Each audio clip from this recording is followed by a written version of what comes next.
दुनिया में मौजूद 3 दुर्लभ पंछी जिन्हें देखने के लिए आंखों के साथ साथ नसीब भी चाहिए। Number 1, super bird of paradise. इस पक्षी को काफ़ी दुर्लभ और बेहद ही खूबसूरत पक्षी माना जाता है, जो ज़्यादातर न्यू गिनिया के बरसों वनों में ही देखने को मिलती है, वो भी नसीब ठीक हो तब। वैसे ये पक्षी पूरी तरह से काले रंग की होती है और इसके गर्दन के नीचे चमकीला नीला रंग भी होता है, जो ये डांस करते वक्त दिखाता है।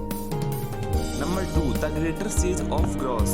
ये बर्ड देखने में भले ही अजीब लगता है, लेकिन ये दुर्लभ प्रजातियों में से एक है, जो ज़्यादातर नॉर्थ अमेरिका में पाए जाते हैं और पूरी तरह से नुकीली शरीर के लिए जानी जाती है। Number 3, the Christmas island flat bird. हालांकि ये पक्षी दिखने में खास ना लगे, पर यह बेहद ही दुर्लभ पंछी माना जाता है। इसकी खासियत यह है कि अपने गर्दन के नीचे लगे लाल दिखने वाले हिस्से को गुब्बारे की तरह फैला सकता है। ऐसी ही वीडियोस के लिए हमारे चैनल को सब्सक्राइब करें।